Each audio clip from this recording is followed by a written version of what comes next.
శ్రీ గురుభ్యో నమః. మద్గురుదేవులు చినరామచంద్రయార్ల వారి పాద పద్మములకు నమస్కరించుకుంటూ, శ్రీ సత్యానంద సత్యమయ్యార్ల వారికి నమస్కరించుకొని, శ్రీమద్ భాగవత కృష్ణదేశ కేంద్రుల వారు రచింపబడిన శక్తిద్వయ నిరాసకంబైన శుద్ధ నిర్గుణతత్వ కందార్థ దరువుల నుండి 18వ అధ్యాయము సుజన లక్షణం నుండి 2వ కందార్థము క్రమ సంఖ్య 272. గురు సూచనైన నరులను మరి మరి విను మనుచు చదువు మా పద్యములన్. గురు సూచన ఎరుగని ఆ నరులను విను మనుచు చదువా నగుబాటవు గదరా. అది ఎట్లన్నా ఇదిగో తెల్పెదరా. పురుష సంగతి లేని పొలతి కొక్కొక శాస్త్రం అరసి మెచ్చునే దాన్ని యతి ప్రౌఢ సతి వాలే నగుబాటవు గదరా. అది ఎట్లన్నా ఇదిగో తెల్పెదరా. శ్రీ గురుభ్యో నమః.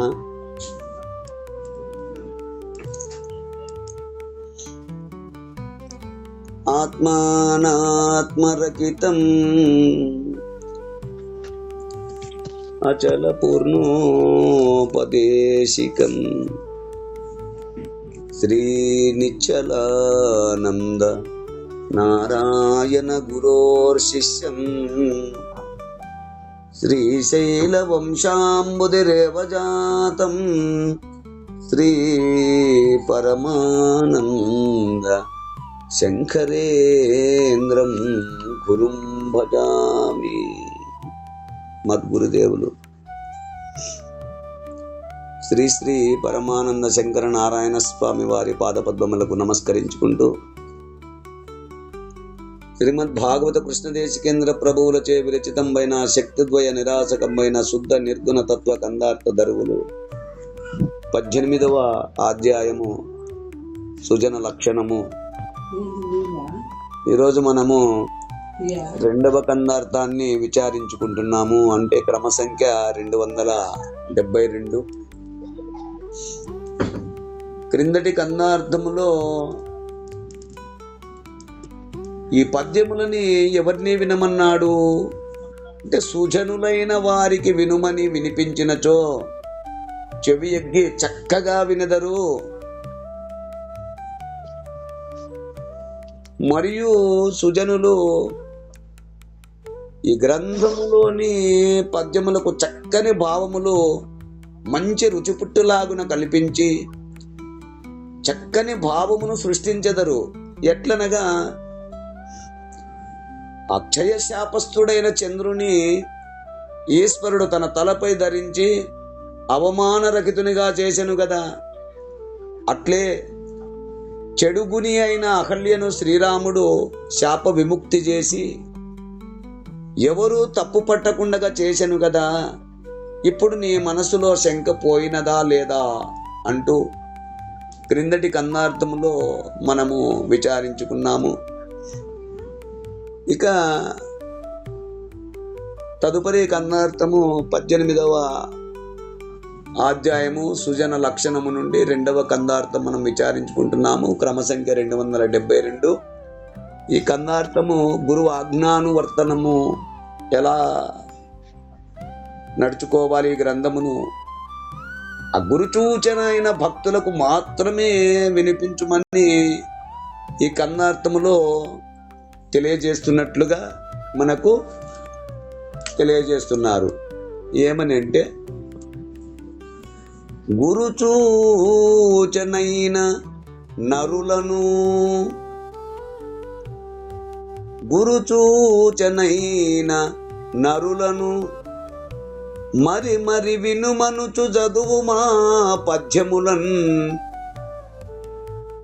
గురుచూచన ఎరుగనియా నరులను విను మనుచు చదువ నగుబాటవు గదరా.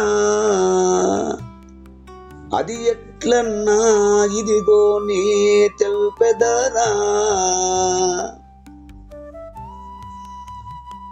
పురుష సంగతి లేని పొలతి కుక్కక శాస్త్ర మరసి మెచ్చునే దాన్ని యతి ప్రౌఢ సతివాలే నగుబాటవు గదరా. అది ఎట్లన్నా ఇదిగో నే తెల్పెదరా. శిష్య, గురు సూచన. ఇక్కడ గురు సూచన అనగా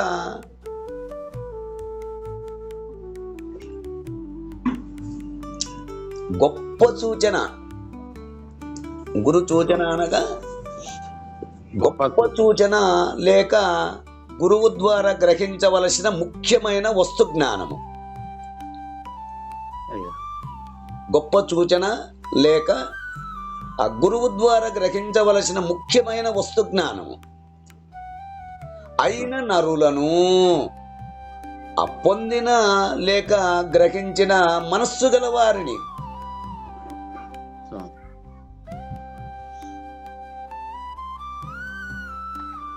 మరి మరీ వినుమనుచు చదువు మా పద్యములను మరి మరీ వినుమనుచు చదువు మా పద్యములను అంటే పదే పదే ఈ కన్నార్థములను వినవలసినదిగా వివరించి చెప్పవలను.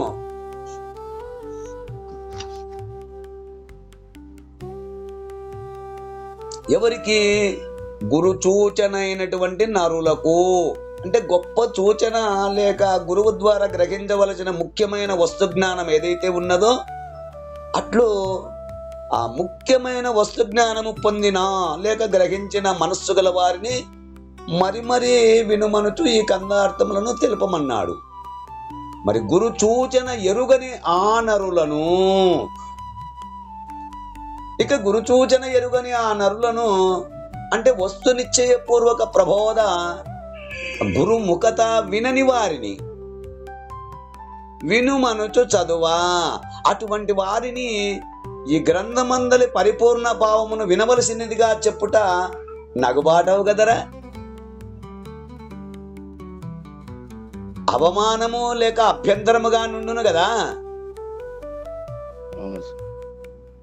అది ఎట్లన్నా అంటే ఆ విధానము ఎట్లుండుననగా ఇదిగో నే తెలిపెదరా, ఇదిగో నే తెలిపెదరా, అనధికారత్వమును వివరించి చెప్పేదను. ఇక్కడ అనాధికారత్వమును వివరించి చెప్పేదనంటే స్వతసిద్ధమైన పరిపూర్ణము ఆ మనోవాక్కులకు అందనిదై కేవలత్వము కలిగి ఎరుకతో సంబంధపడక అవిజ్ఞేయమై ఉన్నది. దాని ఉనికిని గురుసూచన ద్వారా మాత్రమే తెలియవలసి ఉన్నది. అంటే తెలివిచే తెలియబడు సమస్తము ఒకటిగా చేసి అట్టి స్థితి యందు ఆ గురుసూచన ద్వారా అచలము భయలు పరిపూర్ణము అను శబ్దములచే ఆ స్థూల అరుంధతి న్యాయముగా దానిని గ్రహింపగలుగులాగున ఆ శిశునికి ప్రబోధించుచు అవస్తునిచ్చే జ్ఞానమంతయు గురు సూచన అను శబ్దముచే ఇక్కడ తెలుపబడుచున్నది. కనుక సాంప్రదాయమునందు గురు శిష్య న్యాయములో ఇది అత్యంత రహస్యమై ఉన్నది. కనుక బోధనా పద్ధతిచే గురుమూర్తి ద్వారా ఎరుక పరిపూర్ణముల రెండింటినీ వస్తునిచ్చే జ్ఞానము దృఢపరుచుకున్న వారికి మాత్రమే ఈ గ్రంథమందలి విలువలు తెలిసి ప్రయోజనము పొందగలరు. విన్న ప్రబోధను దృఢపరుచుకొనుటకు ఈ కందార్థములను ఆ గురుసూచనైన వారి వద్ద పదే పదే పదే పదే వినుమని చదవమని అంటే ఈ కన్నార్థములు క్రమ పద్ధతిగా చెప్పబడి పదే పదే వారిని ప్రోత్సహించి ఈ గ్రంథమందలి విశేషములు వివరించవలసి ఉన్నది.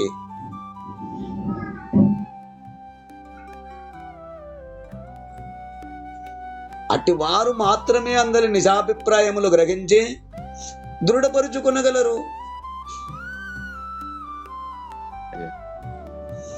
అట్లు కాకుండా ఆ విధముగా ఎరుగని వారిని వినుమనుట, చదువుమనుట అవమానకరమైన లేక అభ్యంతరకరమైన హంసము. ఎట్లా అంటే పురుష సంగతి లేని పొలతి. ఇక్కడ పురుష సంగతి లేని పొలతి అనగానేమిటి అంటే భర్తతో కూడి సంసార జీవితమును ఎరుగని స్త్రీ. అంటే 10 ఏళ్ల బాలిక అనుకో, ఆ చిన్న పిల్లకు. ఆ సంసార జీవితమును ఎరుగని స్త్రీకి కుక్కక శాస్త్రము అంటే శృంగార శాస్త్రము అరసి చూచి మెచ్చుని దాన్ని అన్నలి అనుభవములను పొందుటకు వీలగున యతి ప్రౌఢ సతివలే అంటే భర్తతో సుఖమయమైన సంసార జీవితము గడిపిన స్త్రీ వలె సంతోషించున. ధర్మ పద్ధతిగా వివాహ జీవితము అనుభవించు భార్యకు ఆ శృంగార శాస్త్రమునకు సంబంధించిన పుస్తకమును పరిశీలించుటలో అధిక ఆనందము పొందగలదు. కానీ భర్త సౌఖ్యము లేని స్త్రీకి అంటే పురుష కలయిక ఎరుగని బాలిక ఆ కుక్కక శాస్త్రమును మెచ్చుకొనలేదు కదా. అట్లే ఈ గ్రంథ రచన ఆ పాత్రులను అపాత్రులను వినుమంటుట కూడా అట్లు కాగలదు అంటూ ఈ కందార్థము ద్వారా వివరణను అందిస్తున్నారు. ఈ కన్నార్థ భావాన్ని మీరు కూడా అందుకుంటారని కోరుకుంటూ జై గురుదేవా. జై గురుదేవా. జై గురుదేవా. జై గురుదేవా.